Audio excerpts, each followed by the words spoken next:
everyone. Bad. Hi, everybody! Horrible. Hi, everybody! Welcome to the Mesoscale podcast. It's your host, AL. And her co-host, C-Dubs. C-Dubs. C-Dubs. Which I actually learned C-Dubs is the name of a rapper on the east or on the west coast. So I gotta probably... Wait, but I thought C-Dubs was your rapper name. No, Chizzy Biggs. That's my rapper name. Oh. Yeah. All right, Chizzy. Yeah, Chizzy Biggs. Chizzy Biggs in Actually, the house tonight. If mesothelioma disease didn't take on, I was definitely going to rename myself Chizzy Biggs because I think it's hilarious. But mesothelioma disease did. Yeah, so if you guys get your shit rocked on Call of Duty by a Cheesy Biggs, because they wouldn't let me put Chizzy because they said that it was, quote, against their terms and services. If you get your shit rocked by a Cheesy Biggs, just know that's me. So that's if you guys good. you got beef, fucking lay it in the comments.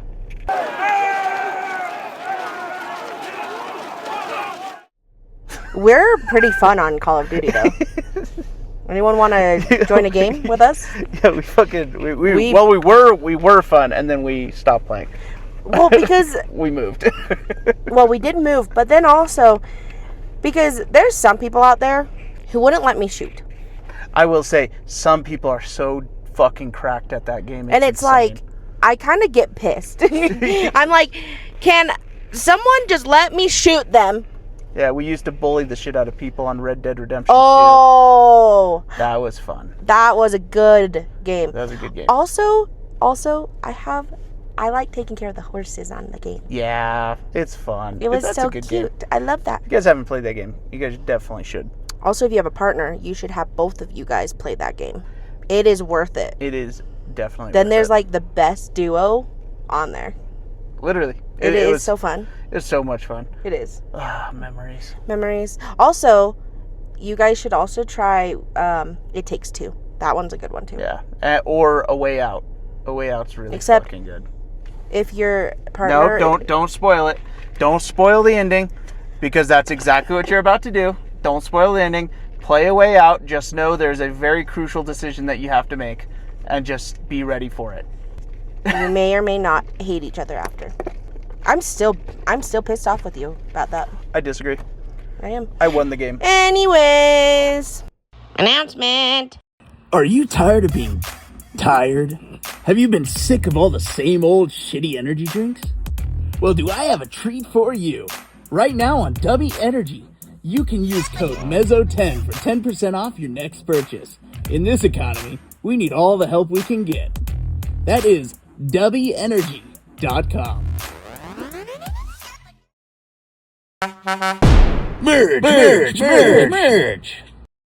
Merch! Ever get sick of your same old shitty fashion choice? Lucky for you, that's all about to change. Head over to https:///merch.myspreadshop.com or stab the link below with your clicking mouse. I want to announce. Okay, you can do that. Mainly because I was the one who switched it up. I did. C-Dubs was like, I don't really care. So, I think it would be really fun to do a new series on the show. So, what we're going to do is every week we've been putting out 2 episodes, right? C-Dubs? Yep. So, we're going to use those 2 episodes as ones to just get people's author names out. Read stories, fill your week full of stories. But then, every so often, which we're not going to announce, I don't think. I think we're going to keep it very, sporadic. Mm-hmm.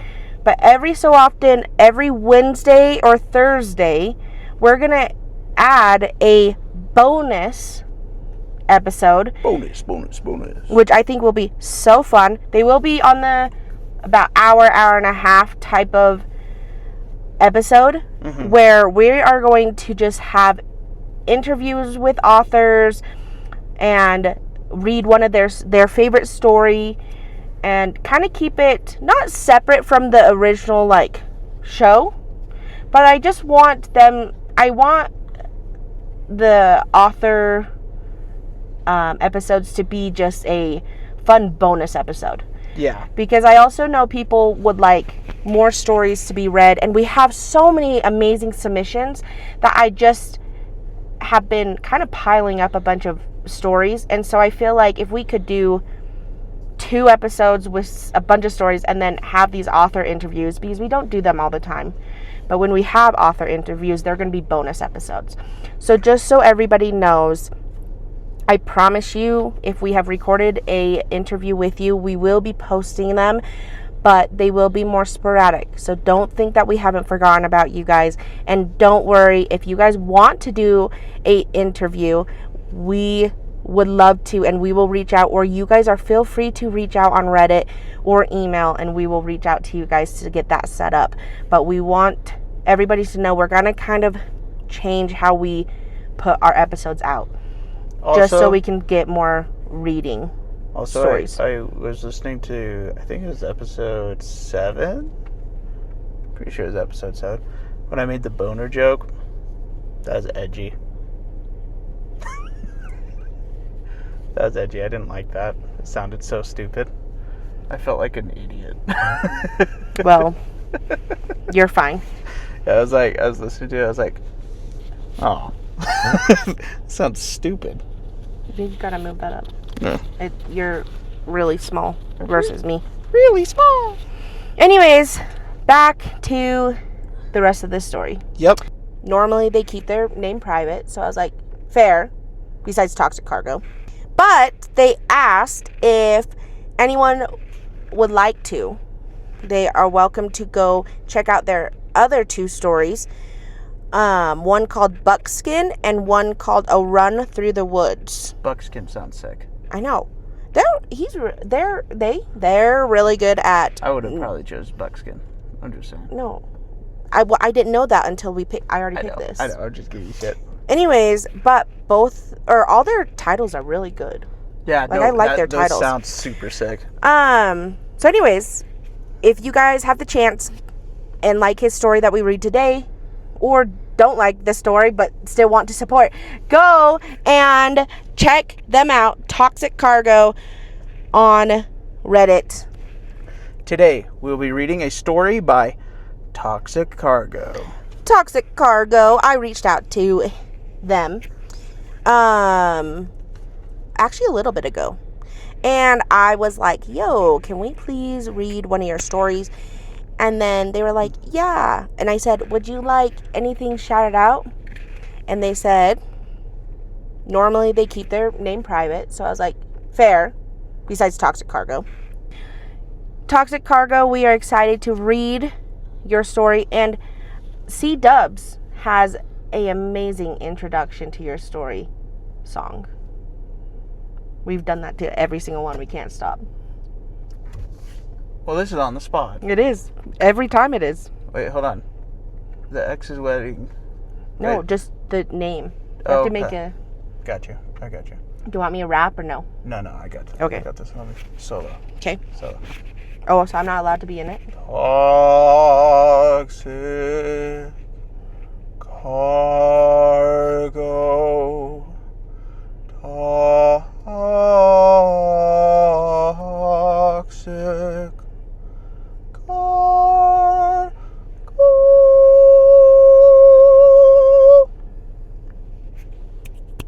That's pretty good, yeah? That was so good. Thank you. You will. All right. That was all me. That was really good. That was off the cap. That was good.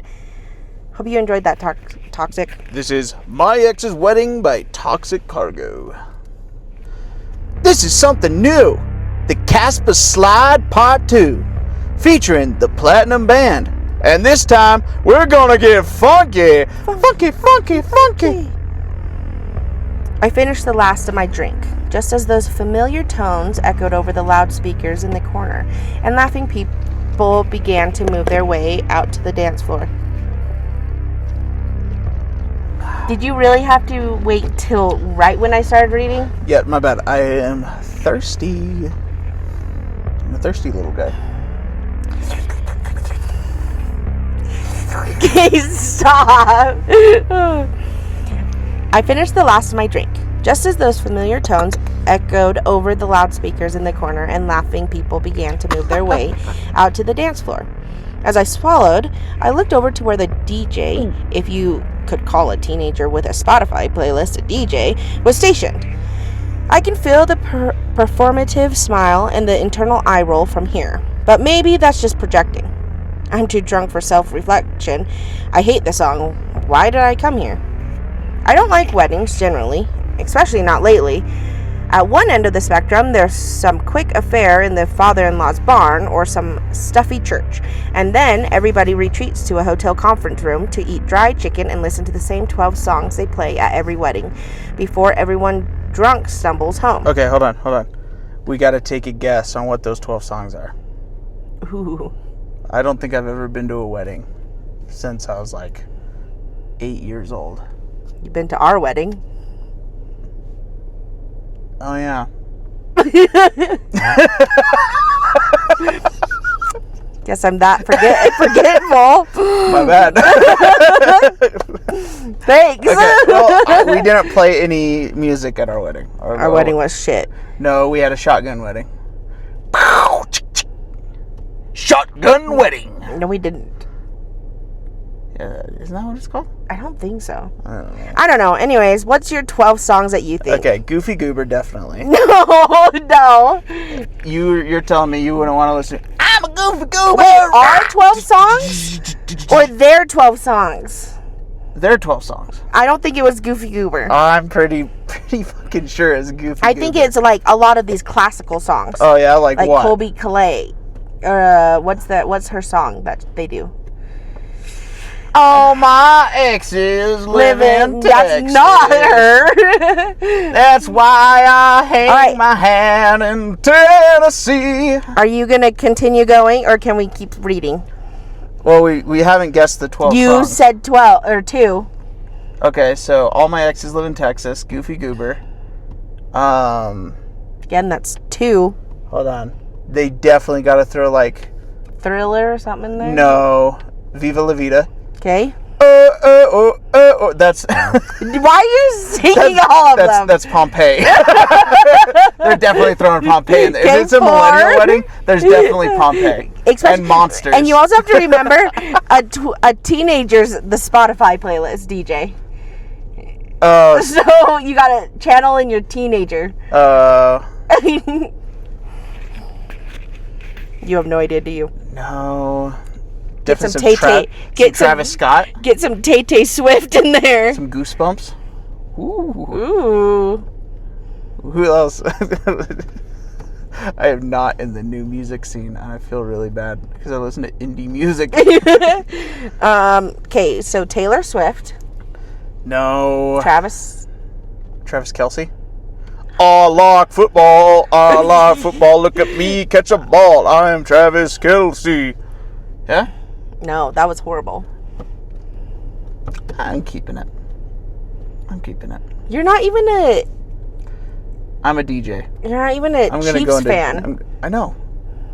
But you said Taylor Swift. Yeah, Tay-Tay Swift. And Travis Kelce. No. You said Travis Scott, didn't you?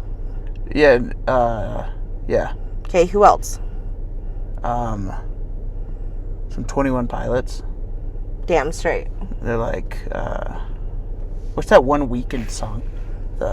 I can feel my face when I'm with you, but I love it. You could do Justin Timberlake. But I love it. Oh, I can feel my face when I'm with you. You know what this reminds me of? But I love it. But I love it. But I love it. But I love it, baby. This reminds me of... I can feel my face when I'm with you. This reminds me but of... I love it. But I love it. What's your favorite show? Trolls. That's unironically one of the best animated films. So I'm thinking of Justin Timberlake. I love that movie. That movie is so visually appealing. Sparkle. Yeah. Sparkle. I don't know names. I'm not Colors. I'm not good with names, but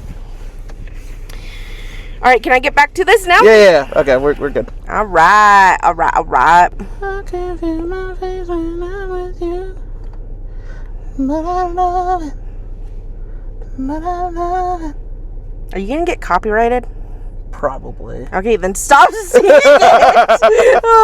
I don't think. Alrighty. Let's see. Where were we? 12 songs 12 songs before playing every ever. drunk. Oh, okay, here we go. I got it.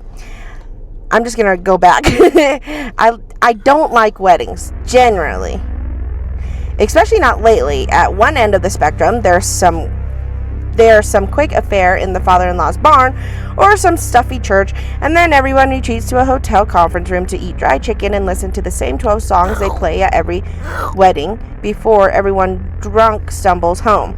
At the other end of the spectrum, it's some beautiful, picturesque farm or beach or skyscraper, and there's pictures at sunset and an uncle dancing with the flower girl, and the maid of honor gives a speech so sickly sweet that it makes your teeth hurt just to hear it. So sweet you wonder how she could hold all of those words in her mouth without vomiting. And then everyone eats 2 dry chicken and listens to the same 12 songs. But now it's just But now it's so much cuter because there's fairy lights everywhere. Or maybe I'm just bitter. I don't know. I don't even care anymore. Of the 2 types, Delilah's wedding definitely leaned towards the latter. The whole thing was in this abandoned warehouse. I guess it got bought up and turned into a venue. They planted a garden on the roof where the ceremony could be held, painted the walls a fresh white to cover the old bare wood, and turned old cable spools into tall tables. This sounds millennial as hell, and it's making me sick. For the cocktail hour. I'm agreeing with the narrator. These people fucking suck. I wouldn't go to this wedding. You don't go to any weddings. Apparently, you weren't even at ours. So, this sounds terrible. This sounds like one of my nightmares. Okay, everyone. No wonder we didn't have a good wedding. Everybody, open up your plate. And it's like some stupid little taco holder. That's a dinosaur. It's like, it's a Tacosaurus Rex. Everyone's like, okay, pull up your mustaches, pose for the camera. It's like, oh my god. Oh, I should also mention, I'm gonna fucking kill myself. I'm making fun of our wedding. It wasn't C-Dubs' fault. It was other people. So I promise you, I'm not mad at C-Dubs. I should point that out. I don't want all the hate comments for you. It's fair. It's probably deserved. Anyways, he's taking me to Taiwan. I can't be mad. They had been moved now to make the dance floor everyone was congregating in. The dining tables lining its edges were covered in coarse blue tablecloths with mirrors and plastic greenery in a glass vase covered in the center. And at the front of it all, a large wooden table on a raised platform with a big wooden arch behind the center, with greenery framing where the lovely couple once sat, and their maids and men. What? Their maids and men? Mm-hmm. Their maids and men seated down the table. Oh. And their maids and men seated down the table to either side like a royal court of old. That made me angry. Again, I don't know why. The chairs are empty now. Everyone was on the dance floor. To the left. Take it back now, y'all. 2 hops this time. Boom. 2 hops this time. Boom. Boom. Cha-cha real smooth.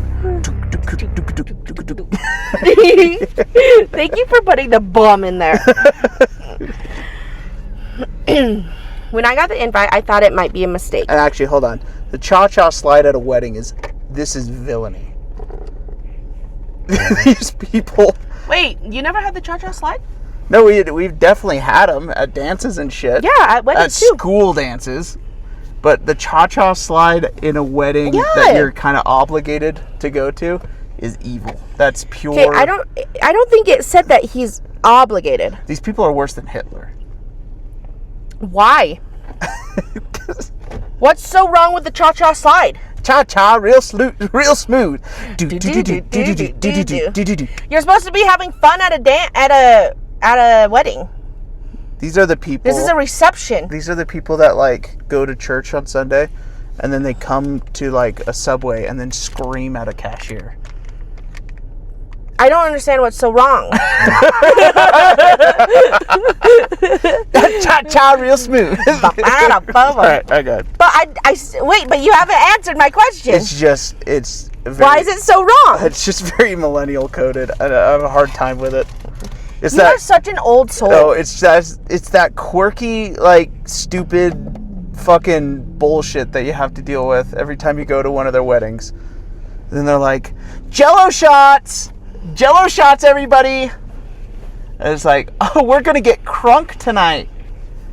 And then it's just like, what the fuck does crunk mean?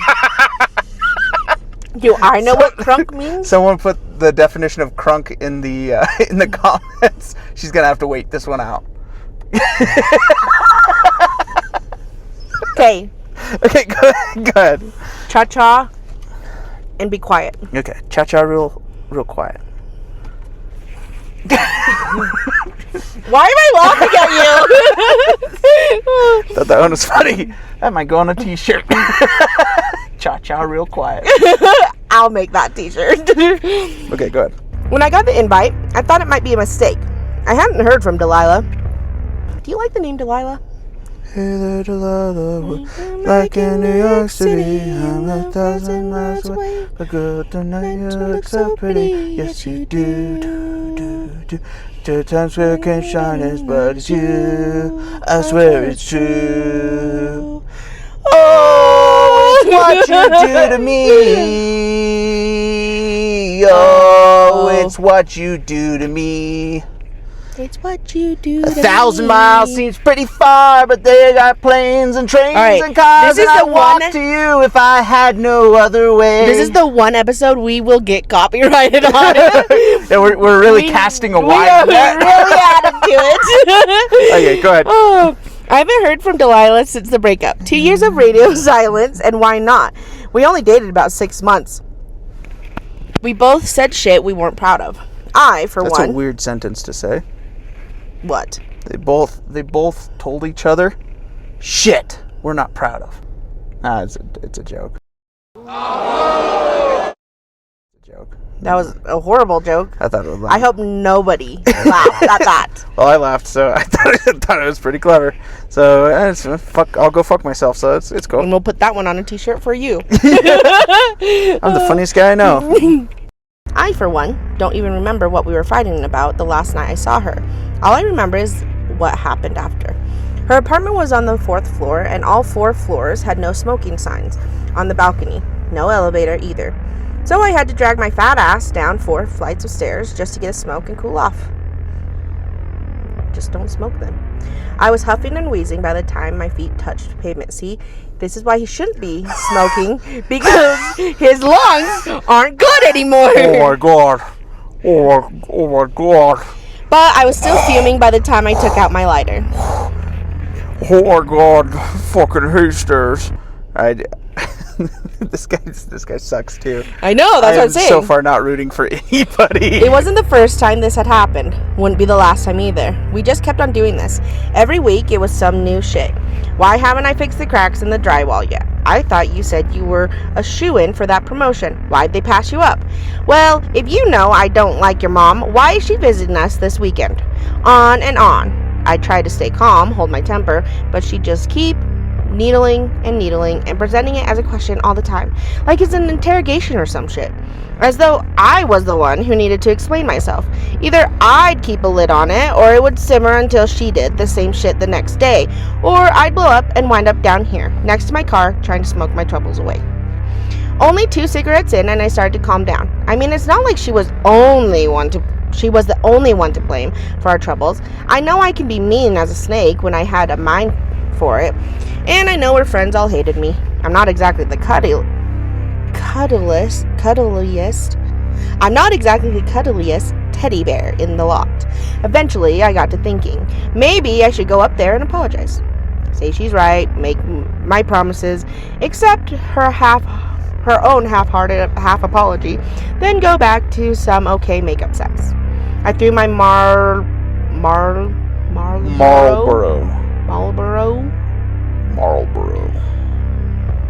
on the ground and stomped it out, then turned.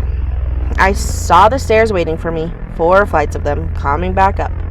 48 1-foot steps to make an apology to a woman who had probably about had enough for my shit. This is like... Of my shit. I think the monster of this story so far is stairs. He keeps mentioning stairs. He's like... He has a beef with stairs. Oh, my God. Oh, my God, I just got down here. Now I gotta go back up? Fuck, I gotta go back up the stairs. Oh, my God. Oh. He's like downing like a Big Mac. Every step he takes a bite out of another Big Mac. It's like, here we go again. Oh my God, this is so good. Fuck, these stairs suck. God damn it, he's puffing down a down a Marlboro on the other hand. Oh my God, this tastes so good. Oh, one more step. Oh God. It takes like 3 hours to get to the top of the stairs. He's not in that big of a hurry. Oh my God. Oh fuck. This is burning me out. Oh, why did I agree to this? Oh my God. Go ahead. Good. I saw the stairs waiting for me. Oh wait, I already read that. Hold on. Okay. Hold on. 48 1-foot steps to make an apology to a woman who had probably about had enough of my shit. To go back and grovel for the night, to do the same thing again next week and the week after that. Did I want that? Was I the kind of guy who wanted to go up 4 stories? There he goes again. This guy must be a real fucking fat piece of shit. Oh my God. Just to keep going nowhere, I looked out upstairs and decided. He's still going on. He's still talking about it. No, 4 flights of stairs.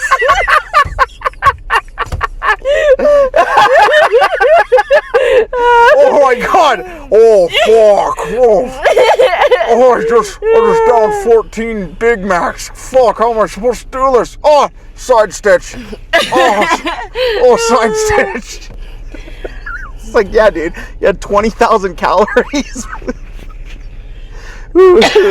Okay, go ahead.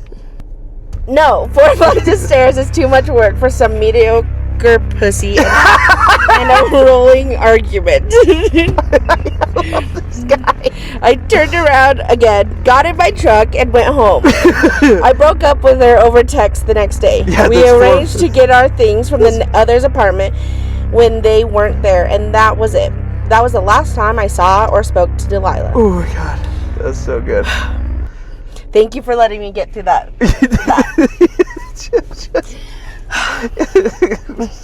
He got in his truck. He's like, "Oh, 4 flight. I'm not doing that again." All right, yeah. He gets into his truck. The suspension just bottoms out. I don't think it was to break. I don't think he wanted to really break up with her. I think he just didn't want to climb the stairs. It's all about convenience. I need to get a forklift up here. Delilah, you're inconvenienced. I cannot do that. I'm getting too many steps in my life. I just had 2,000 calories. How do you think I'm supposed to fucking get up there? He's just like super like manipulative. And then Delilah's up at the top with a burger. Come here. We need to talk this out. Oh my God. Oh my God. Are you fucking kidding me right now? You're really asking me to do this. That's so funny. This is so good. Okay, go ahead. Until about 2 months ago when I got the invite in the mail, which brings me back to my original question. Why the fuck am I here? Oh, did you want to do that part? Slide to the right. Slide to the left. Cha-cha now, y'all. Turn it up. They look happy, those two. The groom, whose name I can't be fucked to remember. That's weird. That's really weird. That's a sentence. Is a 6-foot fridge with a head wearing a suit just a little too small. Just enough to show his toned body. So he's just jealous. He's just jealous of his body. This guy is literally just... He's a Discord mod. Yeah, that's what we were talking about. He smiles at her. I don't think you'll know how to touch Hawaii. He smiles at her just just like a Labrador and looks about like he has an internal monologue of one too. It pisses me off how much I can't hate him. Delilah, for her part, has lost some weight and obviously called some very expensive people to do her hair and makeup. Unlike her groom, I know I can hate her, but I don't want to. I spent enough time doing that while we were together. So now, wait, what? You spent enough time doing that while we were together? So, you hated your whole relationship. You hated climbing up the stairs. So why, what? I fucking hate skinny people. And now you're making fun of her new husband. Oh my god, he's too fucking toned. Like, how is he, you know, he's one of those guys that, like, justify having a small dick. Yeah. He's definitely one of the, 6 inches is just too much.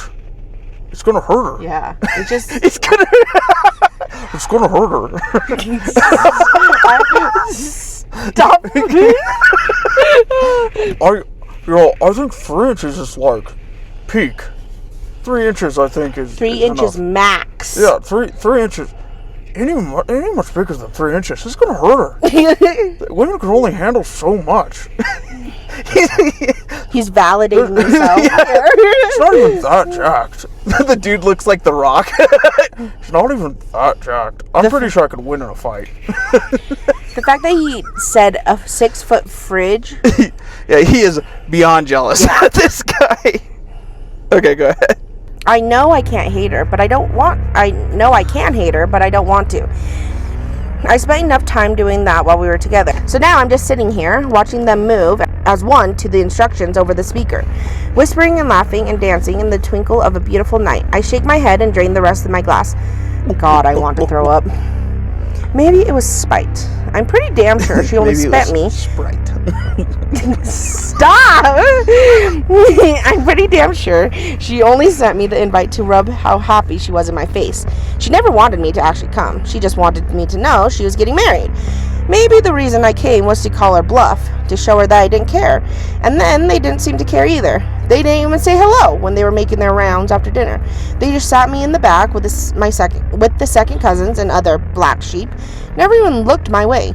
My only evidence they even know I'm here is the name card on the seat, gilded and cursive and printed on cheap cardstock like everything else around here.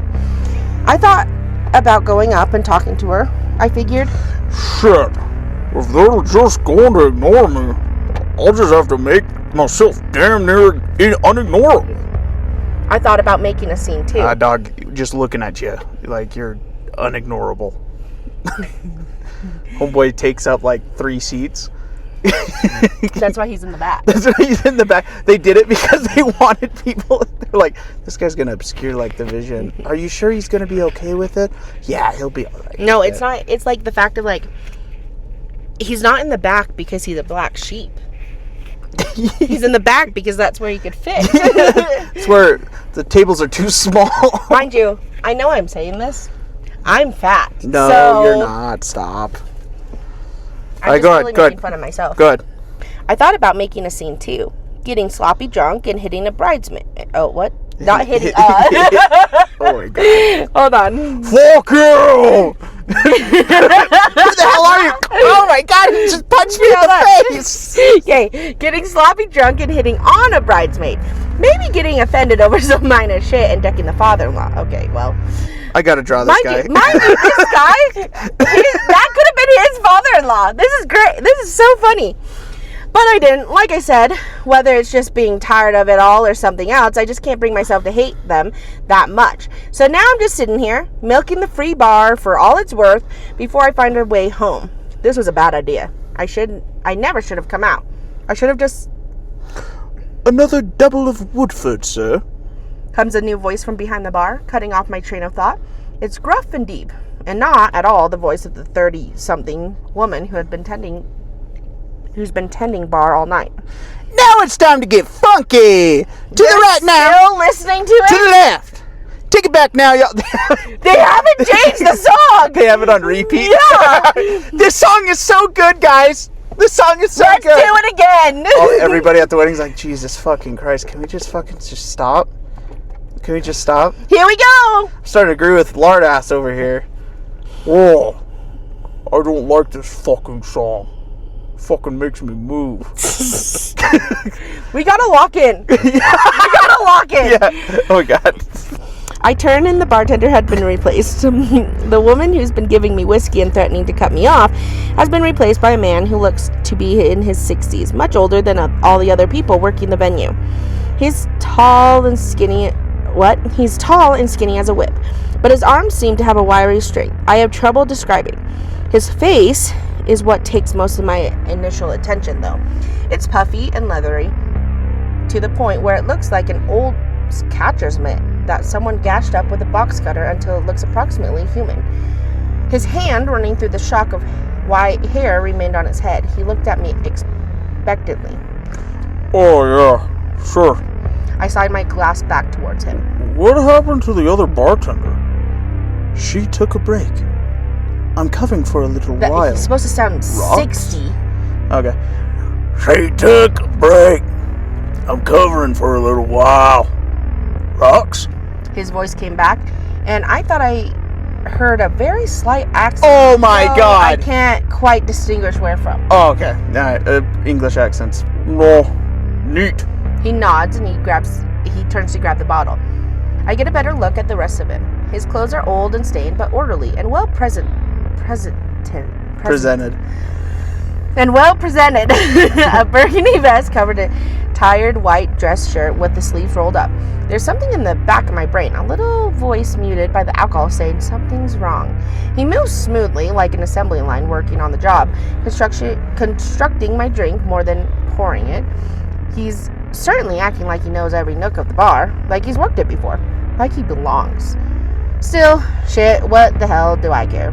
I'm leaving after this drink anyways. He turns back and sets the whiskey down in front of me. Thanks, I said, and started to go back to watching the dance floor. Crisscross! They're still on the song! Crisscross! Cha-cha now, y'all! Why the long face, son? The old man speaks up behind me. Before I can fully go away from the bar, I turn back and see him, leaning on the polished wood of the newly constructed bar that didn't fit at all, with the old wood wall behind it, arms making a steeple shape with his head at the top. Excuse me? Excuse me? I respond. Well, I came in about 5 minutes ago, and you've been standing there the whole time looking like a whipped dog. So I figured I'd just ask you what's eating you. Oh, nothing. I'm just waiting. Aye, sure, waiting. Done an awful lot of that in my time. The slash in the leather of his face that he'd been using for a mouth curled up into an approximation of his polite smile. I smile politely back and make up my mind to finish my drink here and now, just as the rim touched my lips, though. May I ask what exactly what it is you're waiting for? I set the glass down, and with a little more annoyance in my voice than I intended, I respond. I'm sorry. Who are you and why do you care? His gnarled hands uproot from the bar as he presses them to his shoulders, palms out. No offense meant, sir. His palms are so calloused and scarred, they look less like flesh and blood and more like river stones loosely covered by rawhide. He continued. To answer your first question, my Christian name is Oleander Carfax. Most people just call me Ollie, though. And as far as your second, I just figured you looked like you had something on your mind, and you might want to talk about it. Well, Ollie, I promise that if I did, you'd be the first to know. For now, though, I'd just like to finish my drink and leave. And I'd like to do that without getting any of your damn advice. Can you do that for me? Sure. A shit-eating grin crosses his face as he puts his hands back down. He's mocking me. I know it. He's gonna go home and tell his wife, or his caretaker, or his stray cat, or whoever the sad sack of bag. What? About the sad... Whoever about the sad sack at the bar with a bug up his ass. The one who kept watching all the happy people dancing and just kept getting more and more sour. Well, fuck him. I don't need his opinions any more than I need Delilah's. I take another drink, but this time I don't turn back. If I keep watching the party, I'll be stewing here all night. Oh my God, it's still going. Cha-cha now, y'all. Let's go to work. To the left. Take it back now, y'all. That name rang a bell. Stupid as it is. I fucking hate this. Oleander I hate this Carfax. whole situation. Have I heard it before? The music's so damn loud. Even from here, I can't think over it. Yeah, because it's the same song. The past. They just keep turning it up. Like every time they play the song, the DJ just pops the volume up just one click. I'm like, how many times can you play this song? Get ready to get real crunk, guys. I don't know what that means. My eyes slide back toward the old man, pulled by his gravity. When my gaze finally gets to him, I find him staring right back at me. His pinprick beady eyes gazing right into my skull. The grin is gone from his face and his knuckles have gone white where he's holding the bar. I quickly look away. I know he's still watching me though. When his voice comes again, I can hear his smile is back, dripping like melted wax into each word. Do you know your sign? Oh, your sign. Star sign. Do you know it? Oh, no. I'll bet you're a Cancer. I nearly spat out my drink. What the hell did you just call me? Cancer! The old man just doubles down. This guy's obviously pissed off at what he says, so the old man's like, fuck it, I'm already in this! Might as well finish. You're fucking Cancer!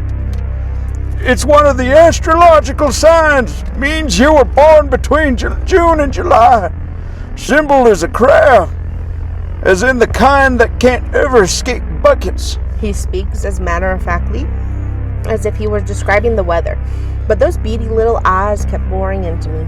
Oh. Because what the fuck else are you supposed to say when some old bartender starts spouting off about astrology? So are you one? He says. What the hell does that matter?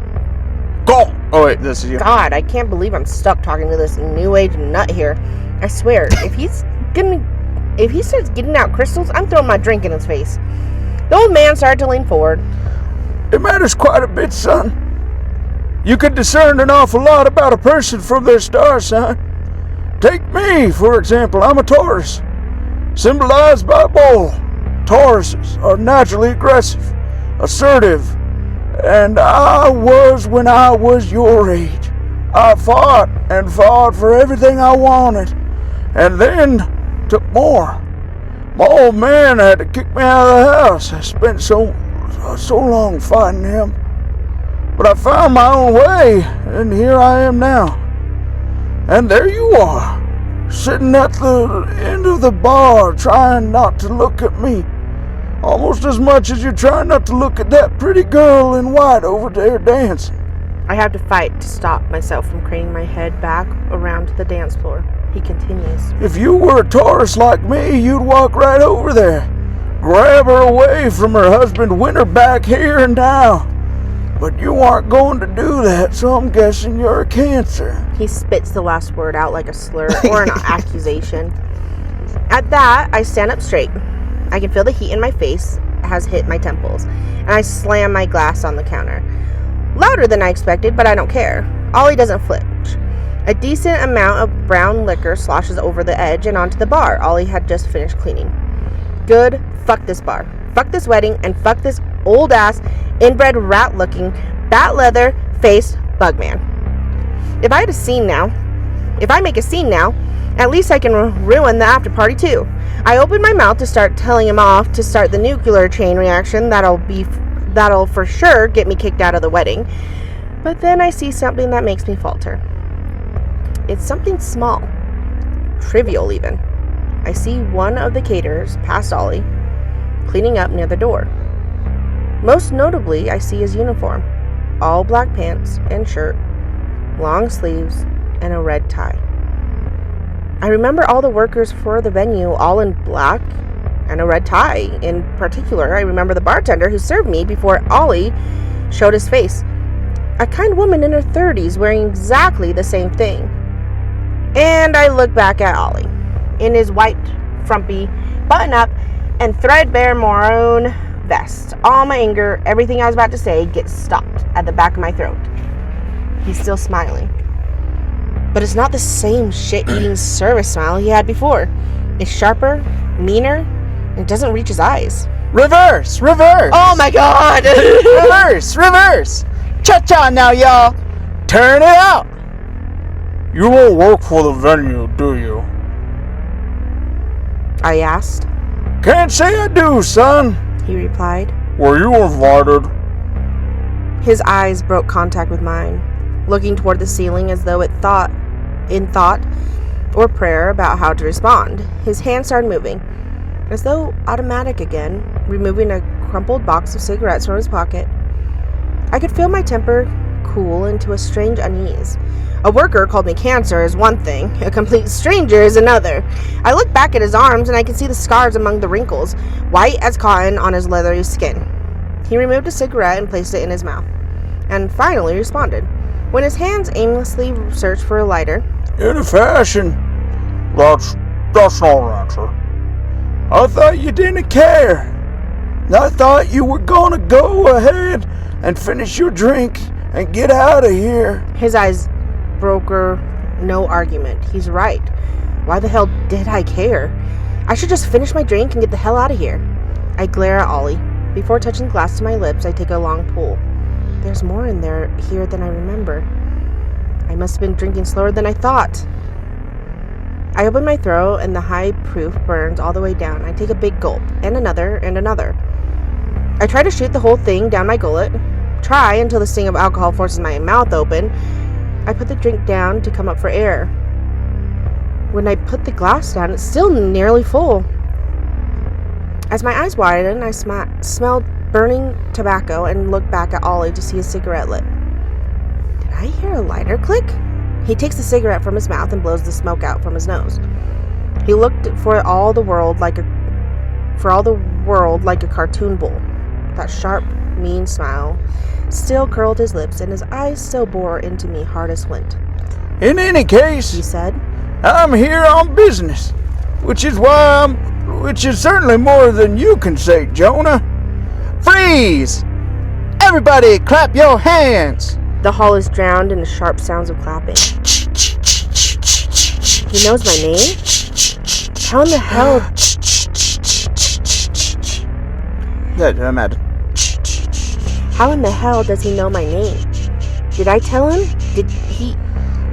Maybe I read the guest list. Yes, exactly. He probably read.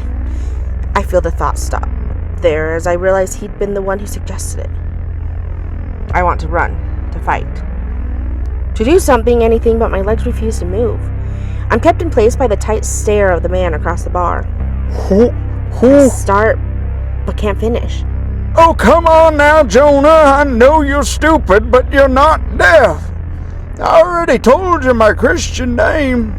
He takes the cigarette from his mouth and puts it out on the bar, leaving a hole in the varnish. A flash behind him catches my eye. A warped reflection in the bottles on the shelf, in the fairy lights and darkness. It's hard to make out, but it's standing exactly where Ollie is. It's massive. And in the second before it's gone, I think I see horns and antennas. Before it's gone, I think I see horns and antenna, and eyes and exoskeleton carapace. Carapace? What's a carapace? Wait, exoskeleton carapace? And fur and eyes and slick skin like an eel, and eyes and eyes and eyes. And the flash is done. The reflection is gone, and it's just the back of Ollie's balding head as my attention turns back to his bat leather face. Time out. Okay. So you're saying to me, because this is confusing me, you're saying to me a flash happens. Uh-huh. Like a camera flash, that's what I'm assuming, flashes, right? And instead of Ollie, he sees this thing. Yes. Standing where Ollie is. Yes. But then when the flash is gone, Ollie's standing there. Yes, it's like a flash. Okay. Like an image flash. Okay. What confused me, though, was it was like the reflection of the bottle on the shelf, which, okay, you see the flash through the bottles, right? Yeah. So is he seeing this creature thing on the bottles, or is he seeing Ollie standing there I think it might Does that make sense? Yeah, it might be on the bottles. That's where I got confused. Okay. Yeah, it's probably on the Now I'm back. bottles. Now I'm back up to speed. Sorry.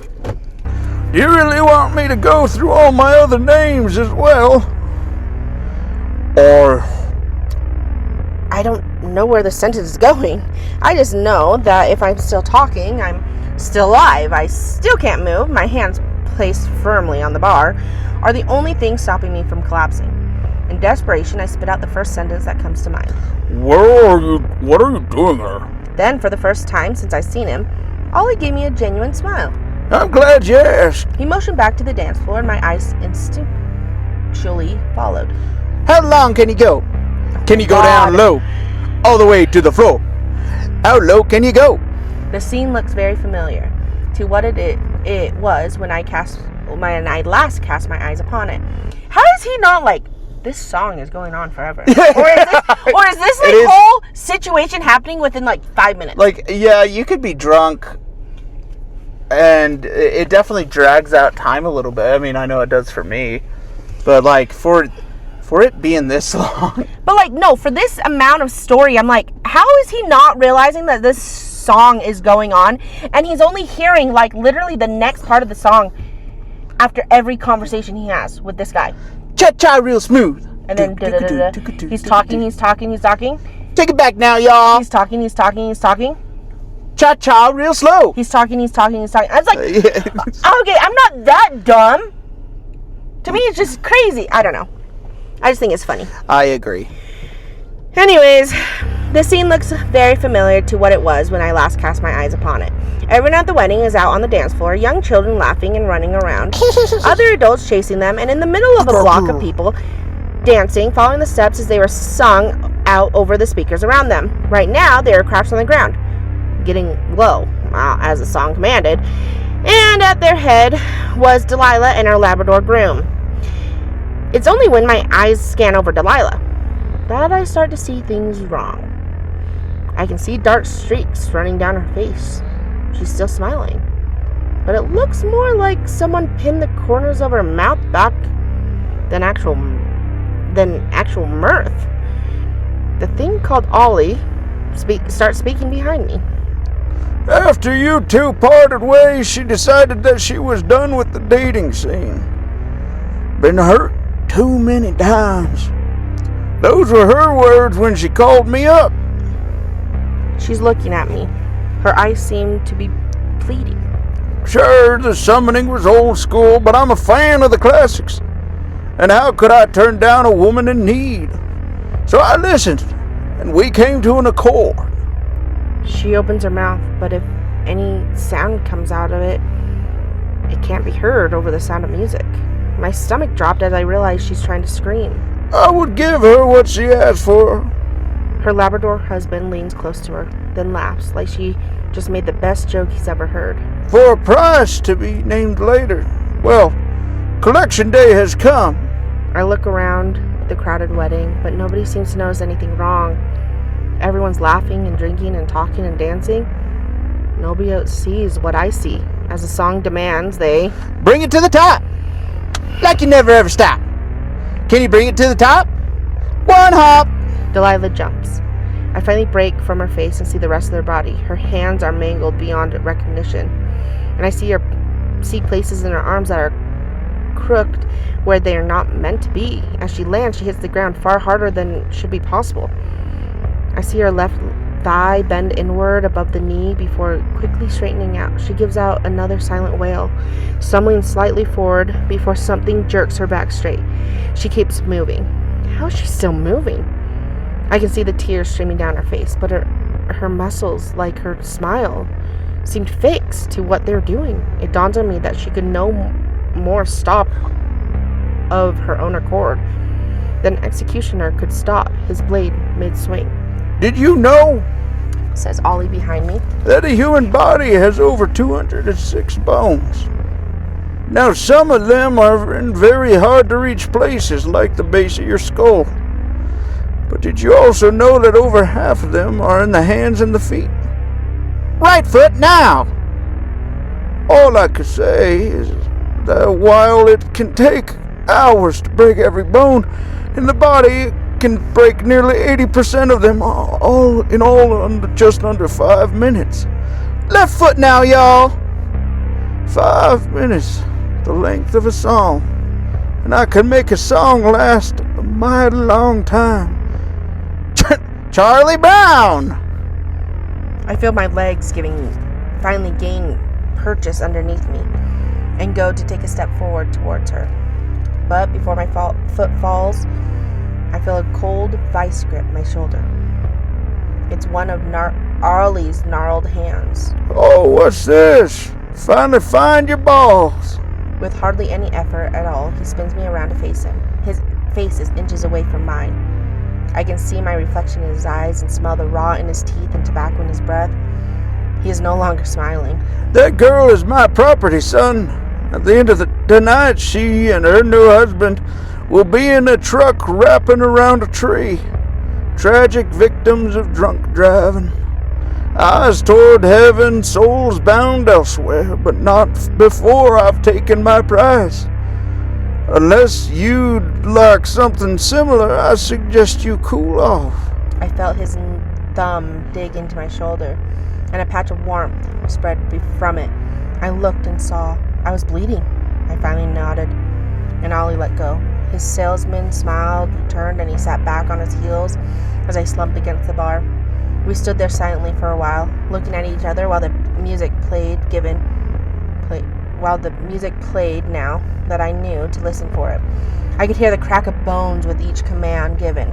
I dared not to turn around to see her again. I opened and closed my hands while the whiskey churned in my stomach. I'd been powerless before, but never this dejectedly so. Eventually, Ollie scoffed and started speaking again. I really don't know why you're so upset, he said, shrugging his shoulders and returning to mechanically cleaning the bar. I mean, I only invited you because I figured you'd want to see this with you hating her guts and all. I feel my strength completely leave me. He invited me, not Delilah, not her husband. No ex-lover's malice or remorse, just this thing in a vest, approximating the shape of a person who thought I'd enjoy this. I looked down at the bar, then I swallowed hard and looked back up.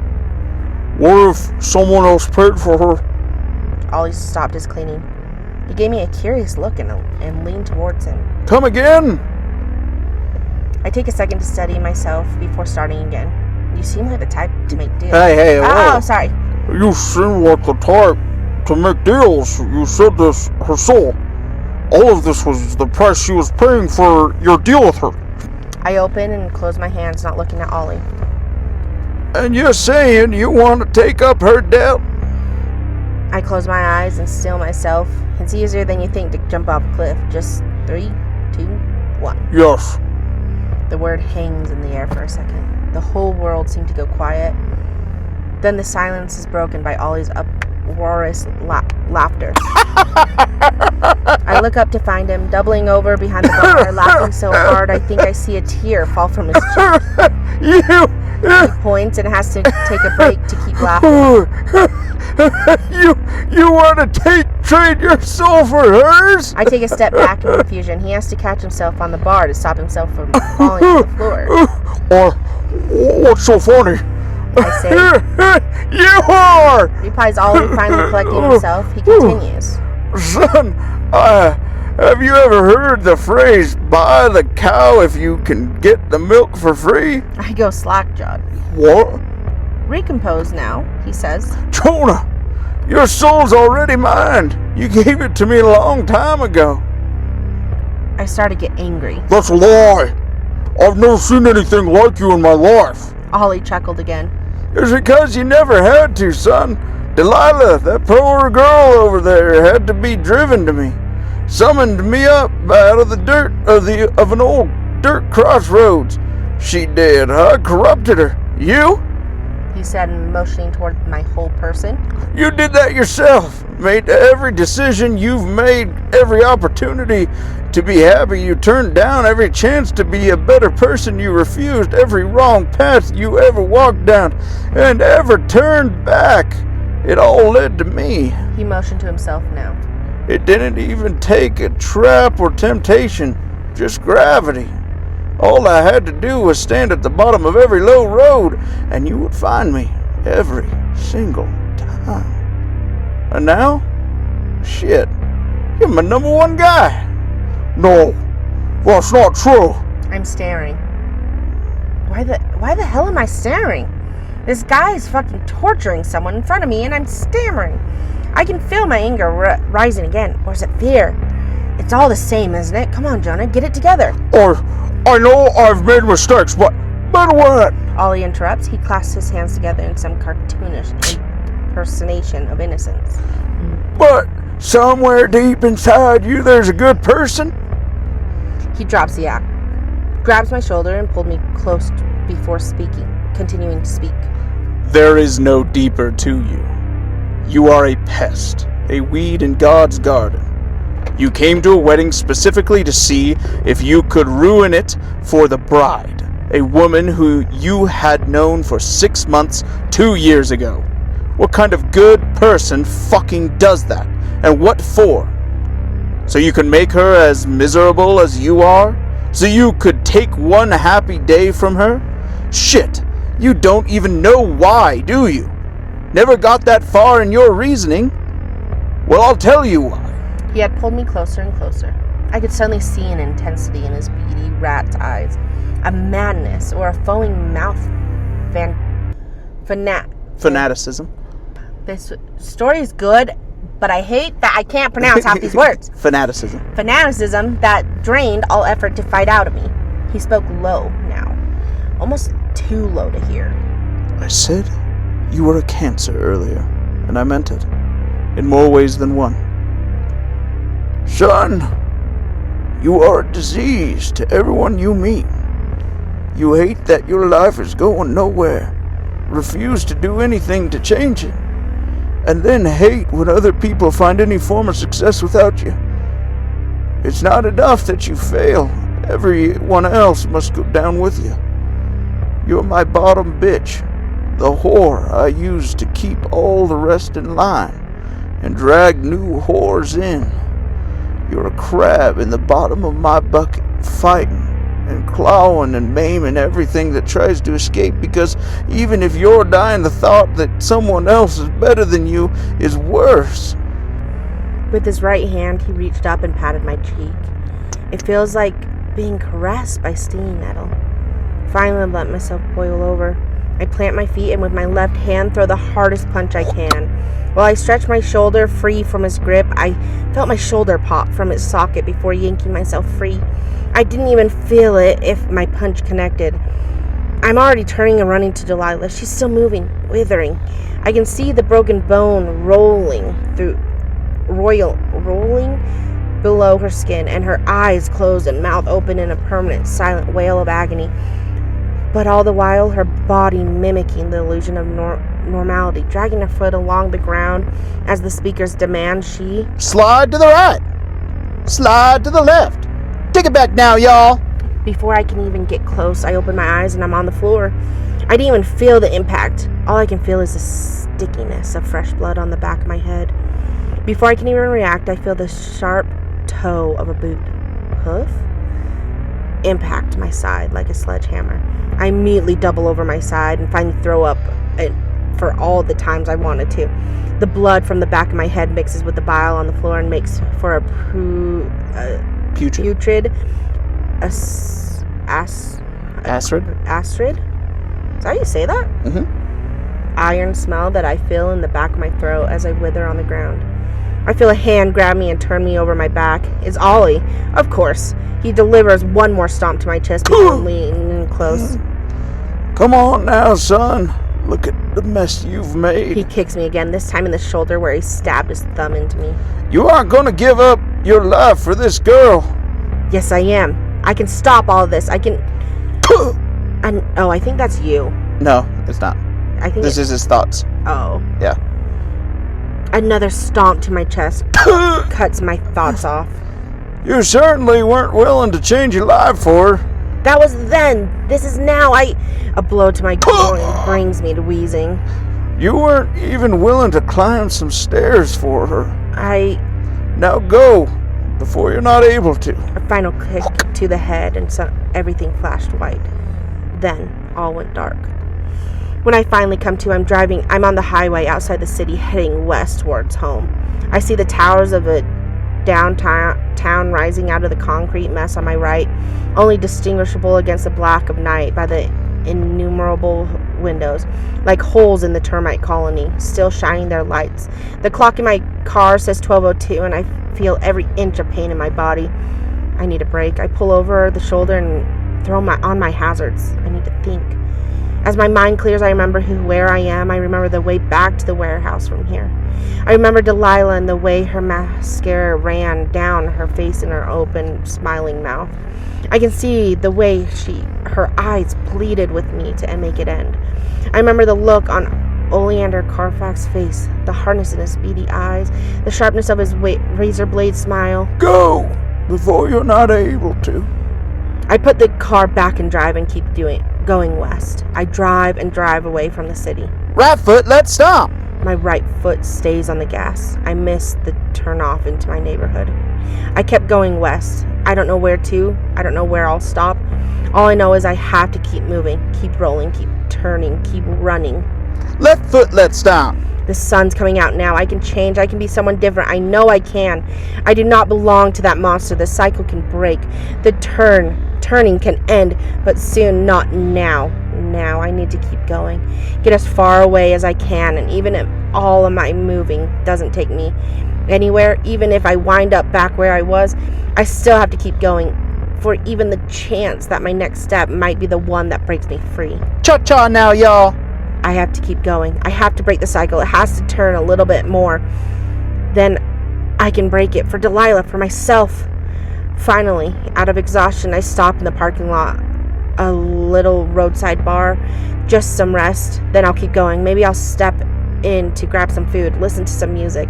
Maybe have a beer. Then I'll back out. But first, some sleep. That damn song is playing in my head. Ollie said he could make a song last a damn long time, and he was right. My God, he was right. But it has to end sometime, right? All songs end. Turn it up. With that thought, I finally drifted off to sleep. And that was My Ex's Wedding by Toxic Cargo. All right. That was a good long story. We haven't had a long story for a while. Yeah, that one was fun. That one was fun. I liked that.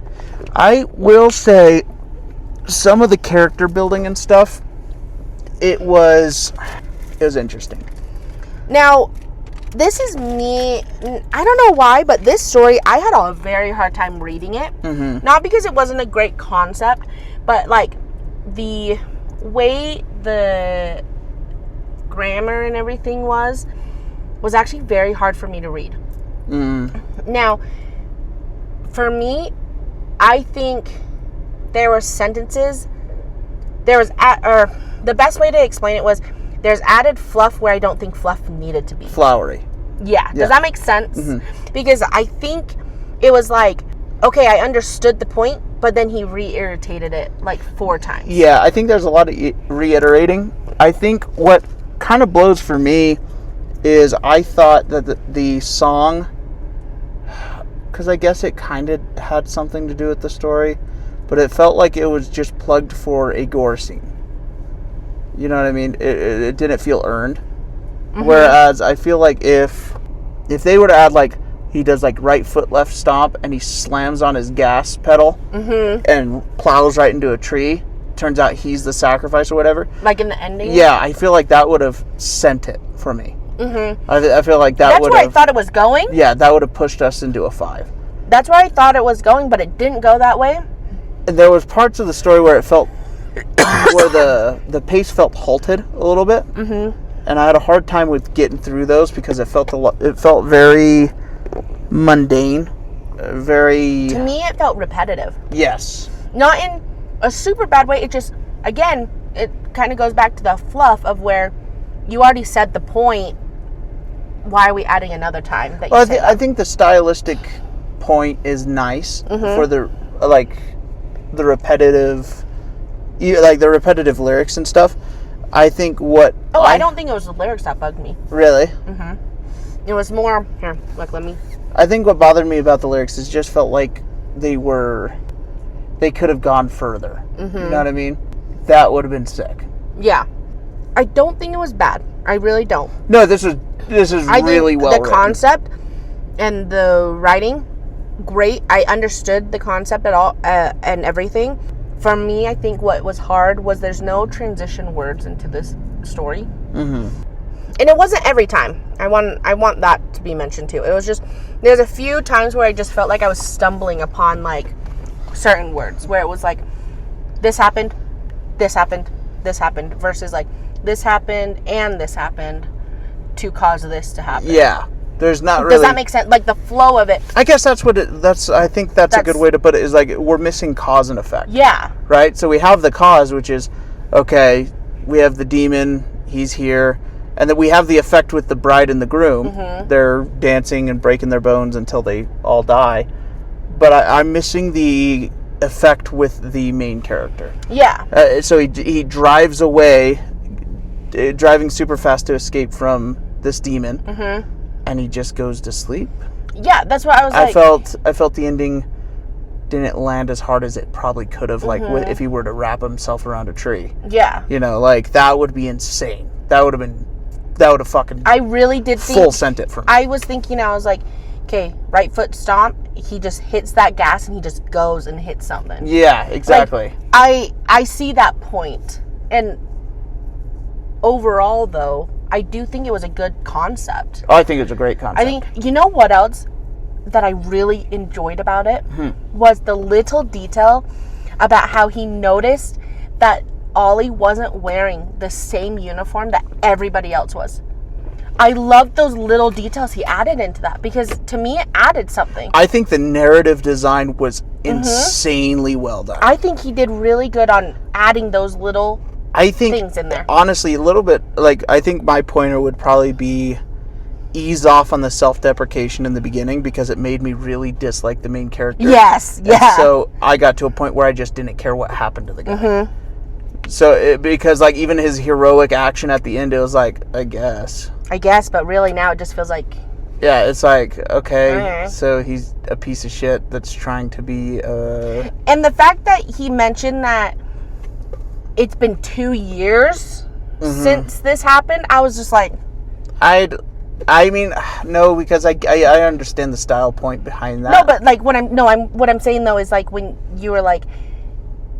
the self-deprecation, it was kind of like, why I like the style of where it was like, well, it's been 2 years, so why would you sacrifice now? Yeah. But in the beginning, I was just like, it's been 2 years. Come on, dude. Suck it up. You know what I mean? On. Yeah. No, and I think that was really, really good. But I think we just need more reasoning behind doing stuff. Because, like, even when he's like, I don't want to go up the stairs. That was just funny. Yeah, is this woman worth going upstairs for? It's like, I guess I would have added something, a little bit more reasoning behind him not wanting to go up the stairs. Like I don't know, maybe dive a little deeper inside of that. So, but didn't he do that? Not really. I mean, it was kind of like... No, he did, because it was like, she kept questioning him, so he needed to go blow off steam. Well, no, but... I mean, the argument, why was this argument different? He literally talks about how they're arguing their entire time. What pushes him over the edge? Is it just like, he's just like, I guess I just... so you want to know a little bit more background on why it started out like that. Exactly. Why do we hate her? Exactly. Yes, okay, I understand We know why we dislike the main character. That's made clearly evident. He's a bad person. Yes. But why do we hate the chick? Yes. And why should we like him? And what I will say is that, like, if the style was so that way we didn't completely dislike her as a character, I don't think it really worked for me, because we hear nothing but negative about her in the beginning, and then we're supposed to feel pity later. Yeah, we're supposed to feel bad for her, but I just don't, because it's like, oh, tough shitty, says a kitty. Yeah. You know, you reap what you sow. No, I understand that. I get where that connection. I get what you mean. Mm-hmm. So with that, though, Where would you personally rate this on the Mesoscale? I'd say this is a clear example of a 4. I think so too. I think there's issues with the narrative that can be resolved very easily. It was a fun read. I enjoyed the storyline, but there was a few pointers which I feel can't be discredited as nitpicking. You know what I mean? I feel like it was more than just nitpicking. Yeah. In the sense of the few places where, whether or not we're confused or just how it was written. I also want, first off, Toxic, sorry. I have a little scratch in my throat today. So sorry my narration was kind of sucky. But while reading it too, it was just, I felt like I was stumbling over my words. And again, that could just be me. But there was a few places where it just felt choppy. Yeah. So like, even with a few like transition words or something, or a little bit more of that, like what we were saying earlier, the cause and effect feel. I do wish there was a little bit more. And it's okay to kill off your main guy. Kill him off at the end. Have him wrap around a tree. Because I think that would have been, like, that's where my brain was going. But again, maybe that's what Toxic wanted. He didn't want us to go straight to he got killed in the end. Yeah. You know what I mean? So I'm curious on where Toxic's brain was when he wrote this. Because I think the concept is phenomenal. I think the story and the, like, having Ollie in there and those little, like, even just him noticing that they're wearing a different outfit. Like, I thought those few little, like, pointer or details were so good in that story. Yeah. No, I agree. I think everything being said and done, it was a good story. I just feel like those parts just kind of could have sent it to me. Yeah. Could have sent it. I get it. Alrighty. Well, thank you, Toxic. I would love for you to comment below and tell me, like, a little bit more on you writing this and stuff. But I am excited to read your other stories, too. Yeah, you did well a great done. job. Well done for that. Okay, so our next story is by Dr. A.K. Mist. First off, I kind of like that name. And also, are you a real doctor? Because I would like to know. That'd be cool. We have real doctors. I know, that's what I'm reading saying. Their stories. I'm not gonna lie. It's I know. Super cool. Did you see that comment? Like, I think it was a while ago, but they were like, sorry for my, like, late delay. I'm a doctor, so my off days are weird. And I was like, why are you apologizing? You're saving people's lives right now. Yeah, you don't have to apologize. You're good. I was like, I promise you are fine. All right. So, But first off, are you a real doctor? Second of all, love the name. want me to introduce the story? Yeah. Alrighty. So this story is called "I Keep Finding Polaroids of Myself on Dead Patients." Does that not Super sound cool?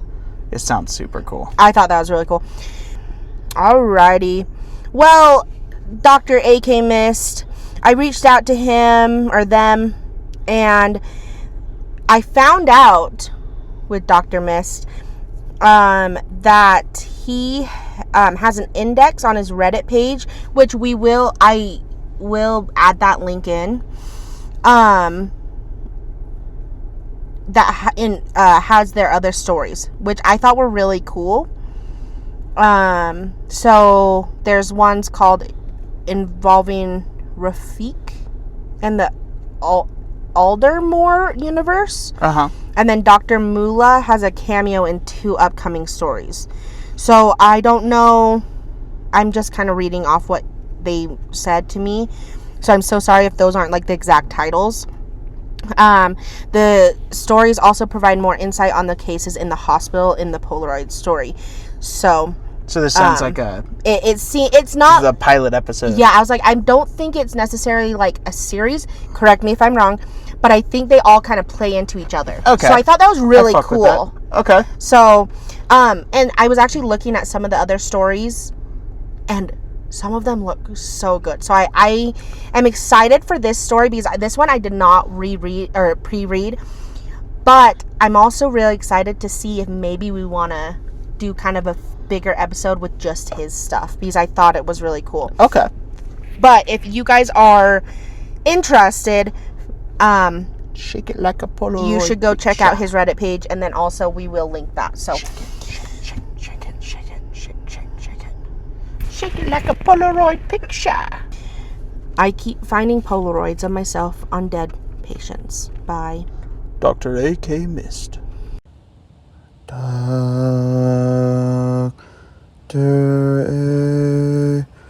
A.K.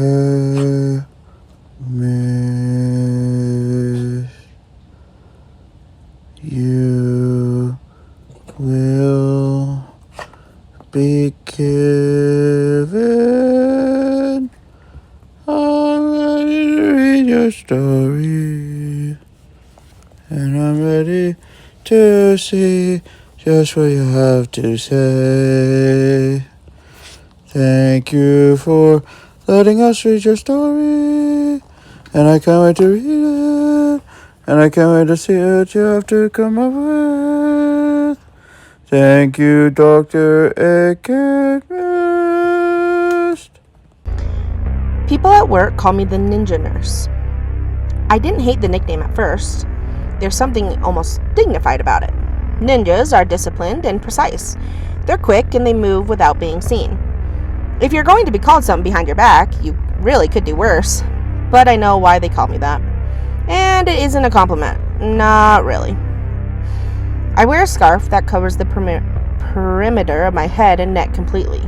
Over that is a face mask, the kind that leaves only the eyes exposed, and over that a pair of large, dark sunglasses. It ensures that my eyes aren't visible to anyone I pass in the corridor. Some of the older staff members nod approvingly. They see me a devout woman who prioritizes modesty. The other staff, the ones who know me long enough, don't nod approvingly. They remember what I looked like 6 months ago. Full makeup to every shift, foundation. They remember what I looked like 6 months ago. Full makeup to every shift, foundation, eyeliner, the works. Hair done properly, not just pulled back and hidden. Brows plucked to something I considered perfection. And I wasn't shy to show it off. I had just under 15,000 followers on Instagram. I did most pictures somewhat regularly. Nothing scandalous, though. Just a person who liked the way she looked and wasn't shy about it. A person who turned towards the camera, not away from them. In their defense, my transformation happened almost overnight, with no warning or explanation. I hadn't shown my face to another human being since. My friends at work had been kind about it. They support me, or they try to, but even they get comfortable around me. My one absolute rule. But even they get uncomfortable around my one absolute rule. I never take photographs.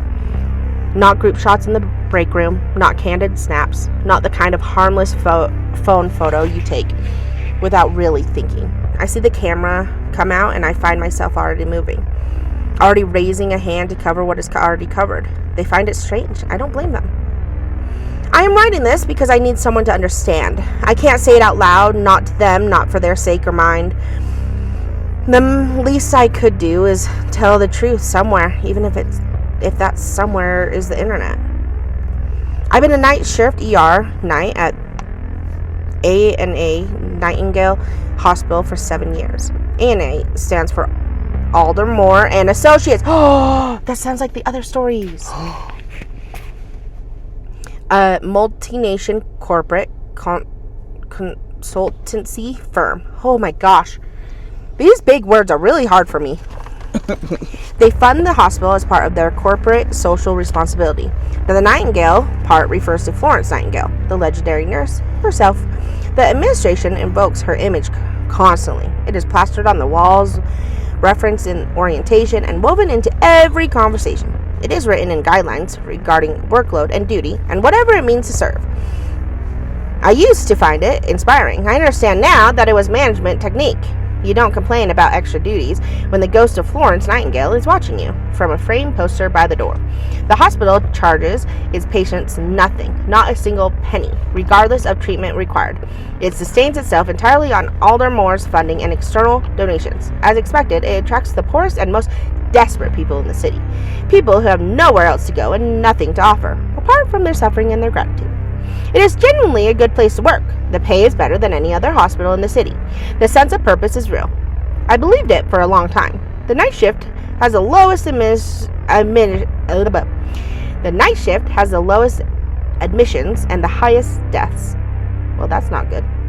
You get used to that arithmetic. You get used to that arithmetic. You also get used to the other duties that the hospital assigns you with. Yes, there are a number of other duties that come from the job. Duties that nurses usually aren't supposed to do. One of those Florence Nightingale extras that no one agreed to, but everyone performs without question. I won't give you the full list, but I will tell you that the one that matters. When an unclean patient dies, the ER nurses go through their belongings. It is done to establish identity and contact known relatives. It sounds compassionate. In theory, it actually is. In practice, it means going through the pockets of strangers who's died alone at 5 in the morning. It means looking for a phone, an ID card, or a scrap of paper with a name on it. We've run out of a placeholder names for those who remain unidentified. You know, John Doe or Jane Doe. We exhausted those long ago. The nurses have started using creative names instead, like the man who found carrying a book on judo. The ER nurse named him Jodo and Judo, juvenile humor. The patient died at midnight. The joke lived on for a week. I didn't find it funny, but I understand it. The work gets overwhelming, so people cope however they can. 7 years have taught me not to judge the coping. It was on one of those ordinary nights that the first patient arrived. 2 young men carried in. He was a man in his mid-40s, clearly malnourished, bald head, long white beard, a torn jacket over a pair of dirty white trousers. His symptoms were unlike anything I'd ever seen before. His chest had a bluish dark discoloration spreading from the sternum outward. His eyes were bloodshot, but the hue was wrong. It wasn't red, but a deep, unsettling blue, like ink dropped into water. He was foaming at the mouth. His fingers were curled inward, all of them, both hands, when I tried to gently straighten them. They refused to move. Not from rigor, not from resistance, just completely, impossibly fixed. He was gasping for air with his whole chest and throat working, but producing no sound whatsoever. And every 30 seconds or so, his entire body jolted. It was neither a seizure nor a tremor, but a violent jerking movement that lasted 2 or 3 seconds before it released. I'd never seen this combination before, not once. I followed protocol, initiated symptomatic management, and within 30 minutes, Dr. Cyrus Mola appeared. I consider myself lucky. Dr. Mola is our chief physician. He operates on a schedule, morning rounds and evening rounds. That is generally where his presence in the ER begins and ends. But that night, he happened to be in the vicinity, he said, and thought he would look in. He stood at the foot of the bed with his small writing pad, completely still, completely composed. He directed us with a quiet sense of authority. I had always admired that about him, the way nothing ever seemed to rattle him. The patient died in just about 2 hours. Dr. Moeller graciously offered to prepare a death certificate himself, a task that normally falls to the junior doctors on duty. I observed him as he wrote down Cause of death. Oh, I want to. yeah, go for it. Cause of death: cardiorespiratory failure due to idiopathic cyanotic heart disease. I told him the symptoms seemed unusual. The presentation had been unlike anything in my experience. He took his time to explain it to me.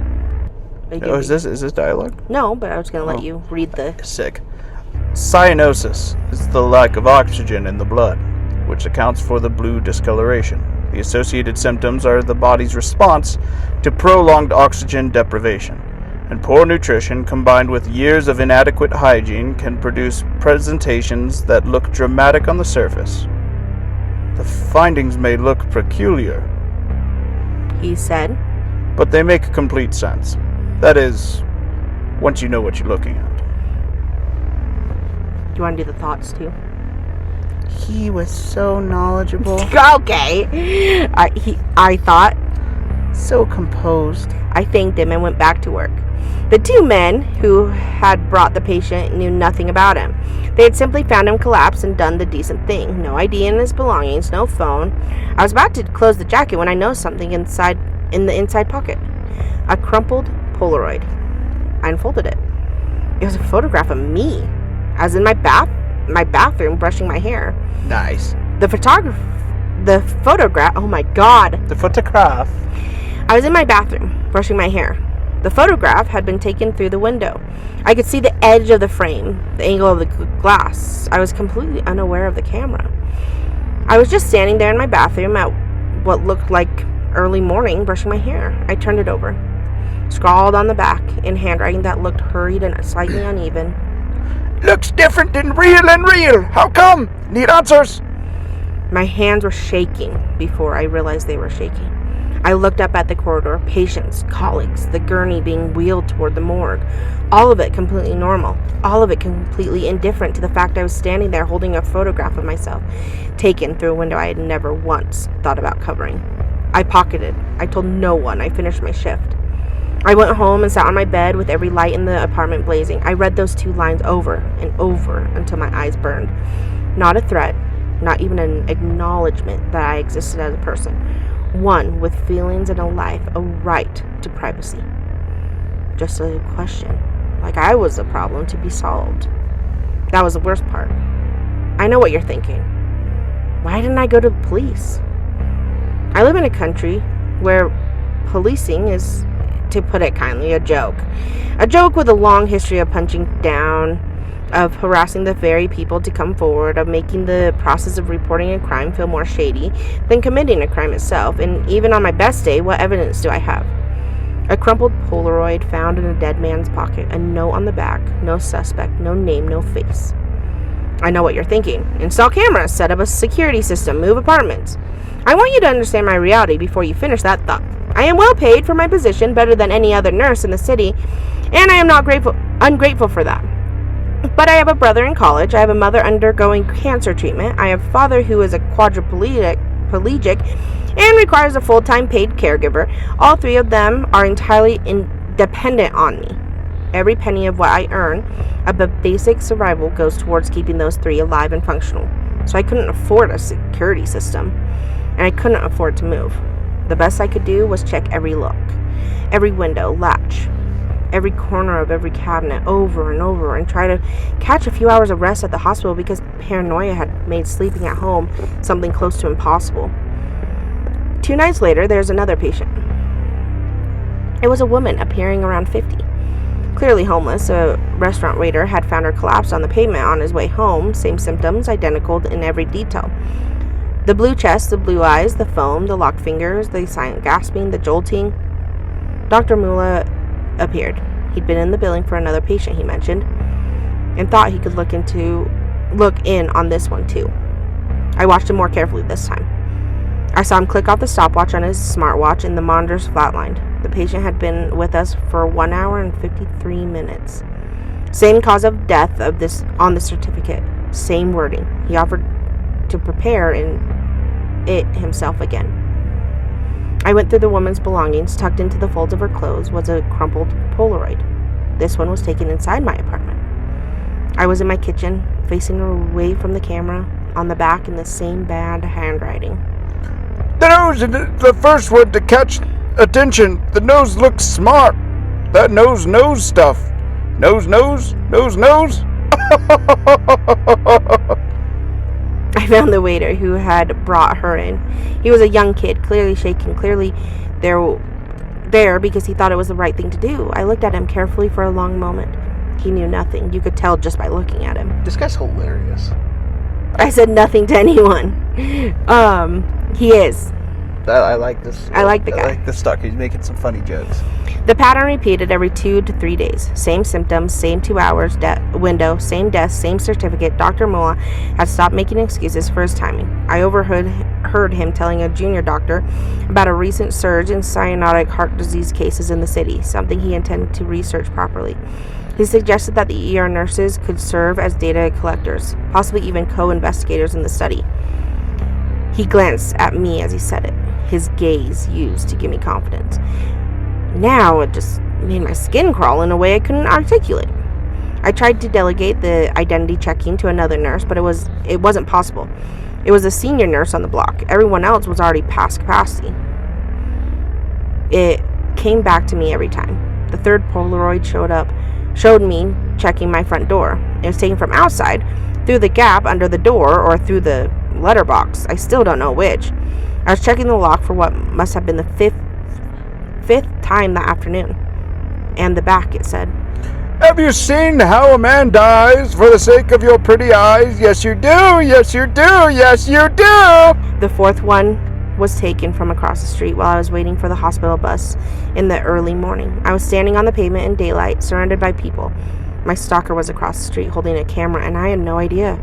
The note on the one read simply, "Lips, lips, lips." Repeated 14 times, I counted.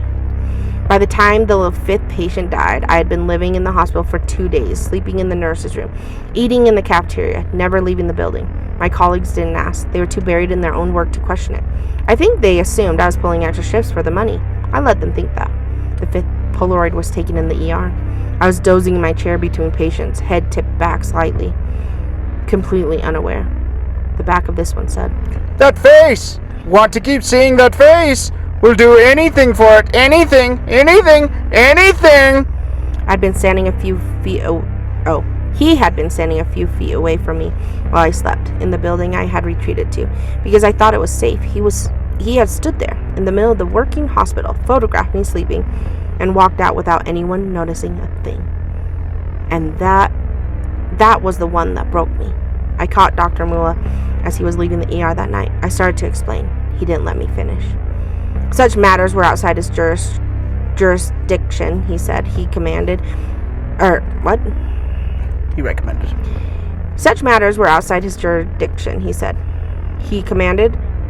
Recommended. He recommended I contact the hospital's code of conduct hotline. He gave me the number and walked away. I called it from the nurse's room at 2:30 in the morning. A man answered, his voice warm, measured, professionally calm, the kind of voice that is specifically trained to make people feel heard. I don't remember everything I said. I know the call lasted 16 minutes because I checked afterward. I know most of me talking barely coherent. I know that my tone probably wasn't professional, and I know that I was getting everything out in whatever order it came. He didn't interrupt me. He didn't redirect me. He just listened. When I finally ran out of words, he said, whoops. Wow. HR block, top floor. I'll be there in an hour. It was 3 in the morning. I went there anyway.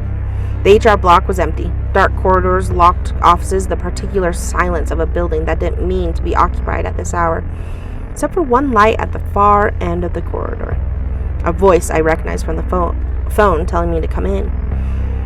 The man introduced himself as Rafiq. He wore a pale shirt with the sleeves rolled exactly twice. He looked barely 30, but he carried himself with the settled authority of someone who knows his place. His staff pass looked different than mine. It identified him as an Aldermore employee, not a hospital one. He took me to a seat. He asked me to see the Polaroids. He examined them for 5 minutes without speaking. Then he looked up. "So the patients who carry these Polaroids, they all present. No, present. They all Similar? present similarly, you say?" Not similarly. Similarly. How the fuck do you say that word? Oh my god, this is pissing me off. Similarly. Yeah. Not home. Holy shit. Not similarly. Identically.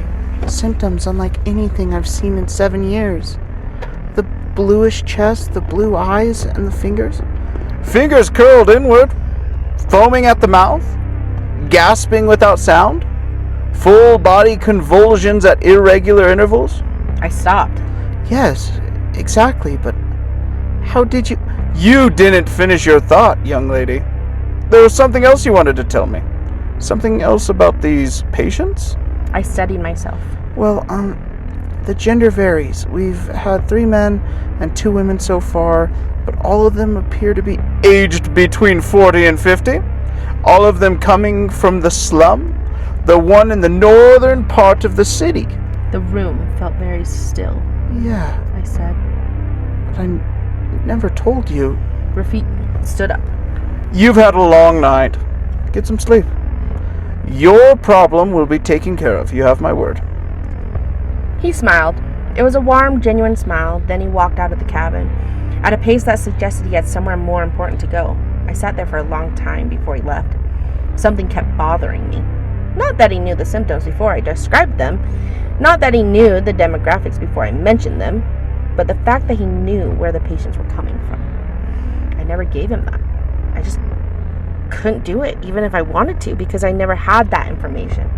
In fact, no one in the hospital had that information as far as I know. Looking back, I didn't know a lot of things. The month that followed was genuinely a breath of fresh air. No more Polaroids. The patients with the strange symptoms kept arriving, but less frequently. We only had 3 in the 30 days that followed. Dr. Mola quietly ensured that they were routed to a different block, one I was not responsible for. From a distance, I could see him, standing in the bedside with his writing pad and his stopwatch, but he no longer looked at me when he did. I started sleeping at home again. I started feeling like myself again, or something close to it. I wish that was the end of the story. Instead, it led to the part where I can't share with people around me.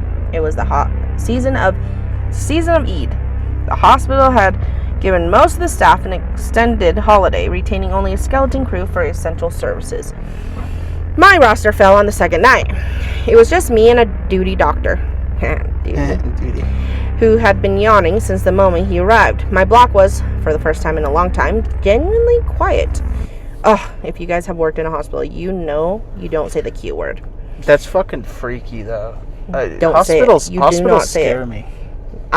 And by the way, I have worked in a hospital, and I know for a fact you don't say that. Yeah, they're terrifying. Hospitals are terrifying. People die there. That's why he could never be in the hospital. Yep, go ahead. A few patients were in their beds, none in critical condition. The kind of night that feels like the hospital is exhaling. The doctor excused himself for a coffee break sometimes after midnight.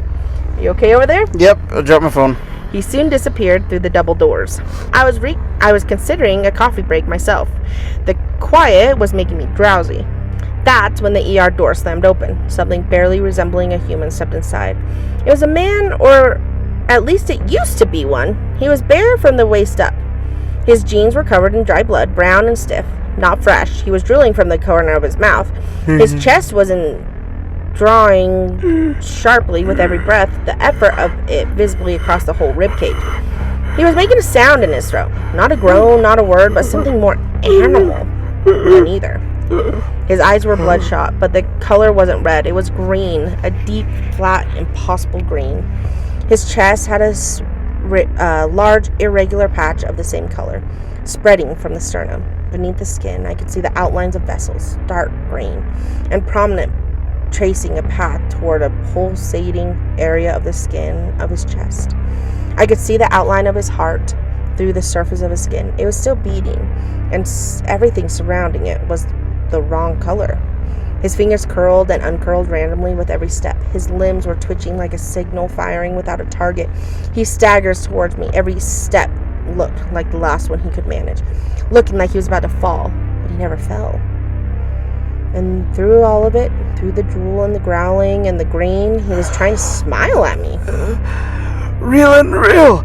He said. Different indeed. Wanted answers. I just wanted some fucking answers. I screamed. Ah!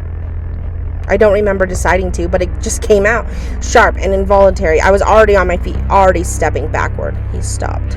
Is that fear? he said. Or is that care? My right hand picked up a scalpel from the nearest Mayo stand. Jesus I Christ. braced myself with the only weapon I could find. He places his hand on his chest over the pulsating outline. Don't worry, this one's different. Takes its time like a body decomposing while the mind is alive. He laughed. It was sudden, genuine, and hysterical. What a joke. My back had found the corner of the room before my mind realizing it. I had nowhere to go. I clenched the scalpel as tightly as I could. The eyes, He said quietly. the ears, the nose, the lips. Then he vomited. A pool of dark, red blood hit the floor and spread. He looked down at it, chuckled, and raised his eyes to mine. Blood still running from the corner of his mouth. Green eyes fixed entirely at me. The face! He ran at me, not staggering, but running, frantic and lurching, twisting fingers, reaching forward. Green eyes wide and entirely focused on me. I pressed myself in the corner and screamed with everything I had. His body hit me with its full weight. I noticed it was less weight than I expected, and getting lighter. He slid towards me and dropped down suddenly, barely conscious, barely holding his eyes open. His breath had changed. It was shallower, getting farther apart. The weight made me crumble to my knees. He grabbed my elbow with his right hand, and the grip was much feebler than I expected. His body jolted for a couple of seconds. He looked up at me, at my face to be exact, just looking for a moment with something in his expression, something that I cannot name and do not want to. He gasped. Finish it, please. In one movement, I drove the scalpel into the pulsing outline of his heart. I don't know what came over me, and I don't know where it came from. His eyes closed. A single tear ran down the side of his face. He was smiling.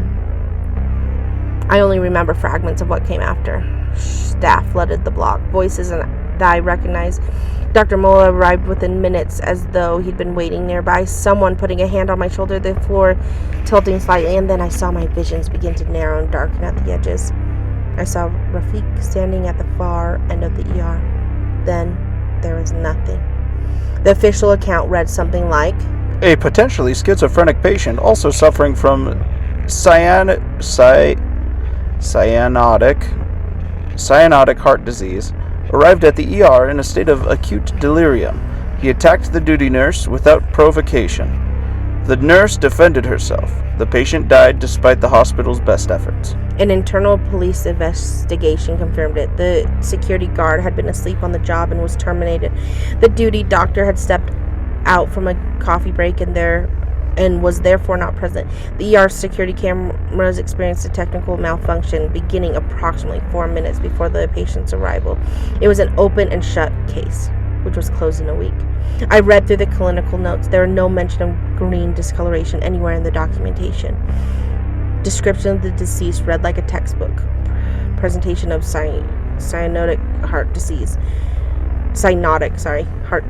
Possible undiagnosed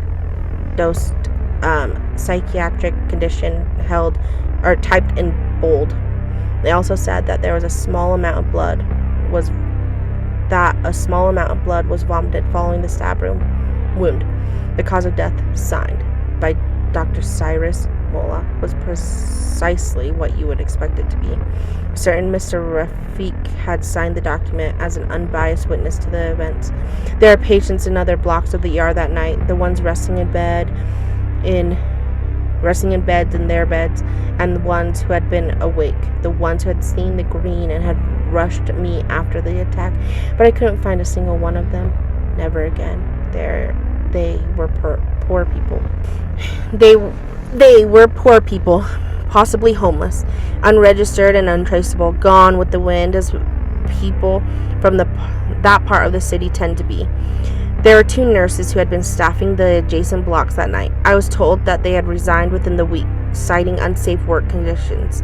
I tried calling them several times. Their phone numbers no longer in service. I was given 30 days of paid leave, full salary, no questions asked.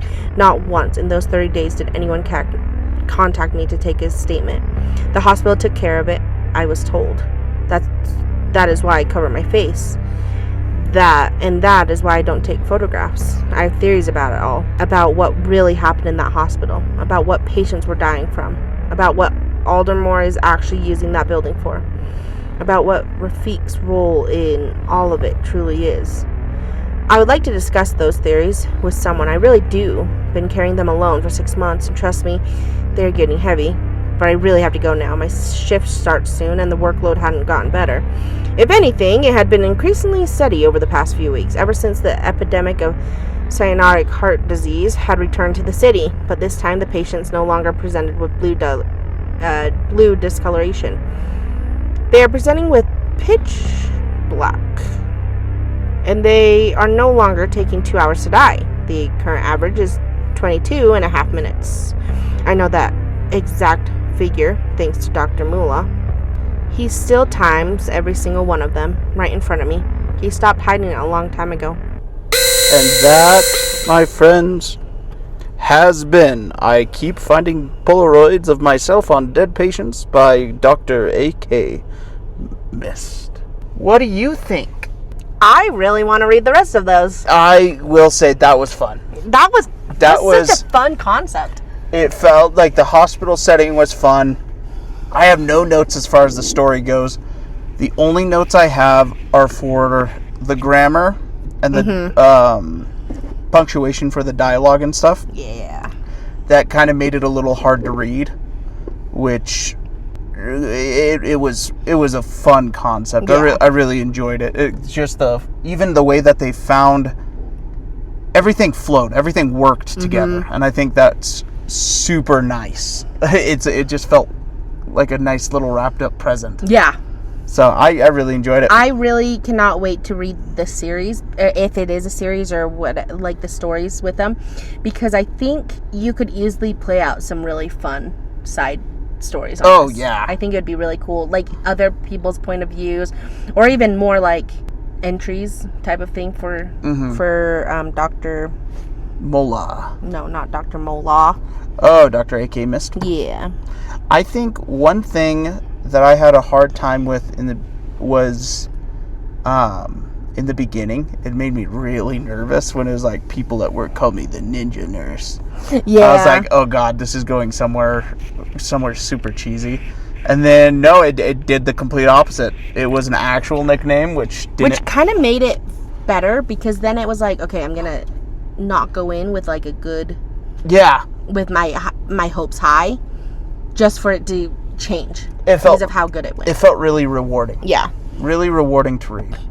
I think for me it was overall very, very good. I do think there are a few places where it was like, did I read this correctly, or did it, like, grammar wise? Yes. But besides that, like, I don't think it was bad. I think it was really good.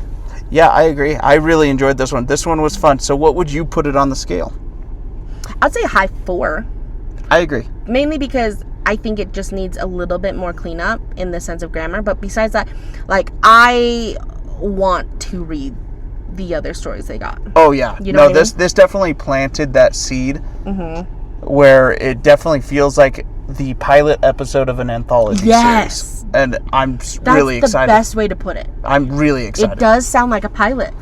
So, honestly, great job, Dr. A.K. Mist. We and you got really me hooked. enjoyed this. Yeah, I'm fucking pumped right now. So I love that. I think both of these stories have been great. Yeah, bangers. Honestly, great 4s. Just a little bit of grammar stuff, but besides that, you guys are rocking. You guys are doing great. You guys nailed it. I gotta say, we will continue reading your guys' stuff.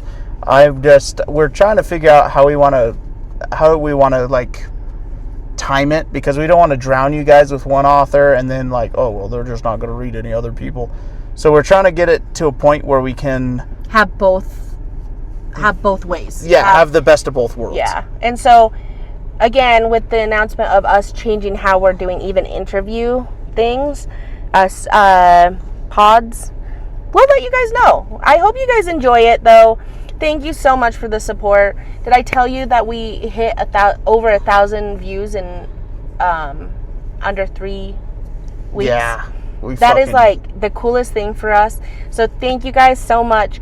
if you guys have any suggestions on what you guys would want to hear, do you guys want to hear repetitive, or not repetitive, but do you guys want to hear some more stories from the same authors? Do you want to hear different authors? Let us know down below.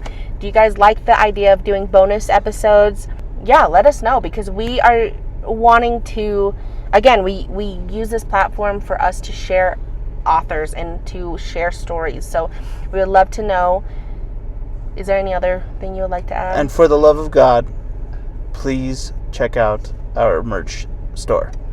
We tried really hard. We're working really hard on that one. But again, we get it. We get it. We get it. Yeah, you don't need to buy anything, but at least go look at the designs. Go look. Go look at the designs. There's some designs you won't be able to find. We're not going to post like on Reddit and stuff. We kind of want to keep it in our merch. Yeah, go look. It's so much fun. Anyways, you guys, please like, comment, share, subscribe. We post every Tuesday and Friday at 6 a.m. Mountain Standard Time. Mm-hmm. And if you're already subscribed on YouTube, don't hesitate to jump over to Spotify. Yeah, because like and subscribe there. You can do it both. Yeah, well, we could definitely use the support. Yes. So, anyways, with that being said, I believe we are all set for the stay scaled. homies. Peace. Doses.